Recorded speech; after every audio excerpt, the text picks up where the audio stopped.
m'appelle Benoît Chaberdière, je suis ingénieur du son à Grenoble. Je travaille depuis longtemps sur des longs métrages, des courts métrages et principalement des documentaires. Je travaille aussi en musique, en théâtre.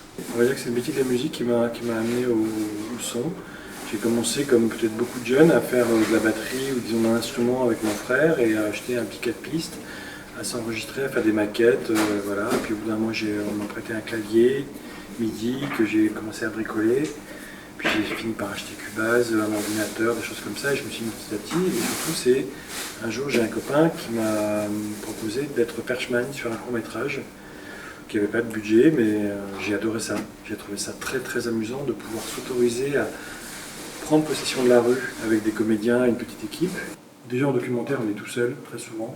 Ça arrive rarement, enfin ça dépend des budgets, mais on est rarement avec un perchman et un ingé son. Alors qu'en fiction, on travaille à deux, donc il y a vraiment une séparation des rôles. Il y a quelqu'un qui s'occupe que de la perche, de l'équipement, des DHF sur les comédiens, et une autre personne, un ingénieur du son, qui est responsable de ça et qui s'occupe que de l'enregistrement, de la gestion du son en général, de sa diffusion auprès de... Le matériel est souvent pas le même, il est beaucoup plus gros en fiction. Ça dépend toujours des budgets, mais il y a souvent plus de budget sur une fiction. En fiction, on vient prendre le son pour une prise qu'on peut refaire plusieurs fois. Donc au bout d'un moment, on finit par s'affiner. On arrive à avoir le geste parfait. On arrive à avoir, au bout de la troisième prise, on est calé et on sait plus ou moins ce qui va se passer. Mais il y a quelque chose de prévisible. Et donc on obtient un bien meilleur résultat, beaucoup plus fin qu'en documentaire. On suit une action, il y a des impromptus, des choses qui se passent qu'on n'a pas prévues. Et donc parfois le son est un peu battu par ça, ça arrive. Mais il faut essayer de l'éviter, mais ça fait partie du tournage d'un documentaire. Principalement, en termes de son, très franchement, au moment du tournage, c'est capter les dialogues. C'est quand même ça beaucoup qui se fait. C'est capter une atmosphère. C'est essayer de couvrir tout le champ des sons qui va se passer, qui vont avoir lieu. C'est s'adapter à des configurations, par exemple en voiture, ou dans des travelling, ou parfois dans des courses, parfois dans des dialogues très longs, par exemple, des choses très urgentes, où il y a beaucoup d'éclairage et le son doit...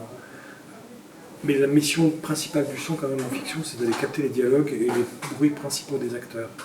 Parce qu'en fiction, on sait qu'on va bruiter, rajouter des choses. En documentaire, un peu moins, on essaie d'être plus près du réel, mais c'est aussi principalement d'aller chercher le dialogue, parce que c'est la source principale en général d'information. Ça dépend si c'est un documentaire animalier, on va aller chercher des sons d'animaux. Il peut y avoir des sons très artistiques où on filme des rivières, je sais pas, donc on va prendre des ambiances plutôt, mais je dirais que 80-90% du temps, c'est quand même prendre des gens qui parlent, qui expliquent des choses, des situations de gens dans des rues, dans des conditions particulières, c'est beaucoup ça. Il faut être passionné parce que c'est un peu comme beaucoup les métiers, je trouve, de l'audiovisuel.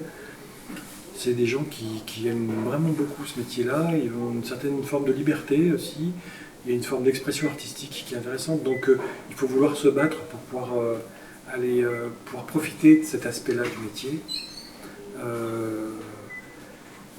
Parce qu'il y a une certaine concurrence quand même, il y a pas mal de gens qui aiment bien ces métiers, qui sont attirés par ça, donc il y a pas mal de gens qui... Il ne faut pas se battre contre eux, mais enfin voilà, il faut un peu faire son trou avec eux.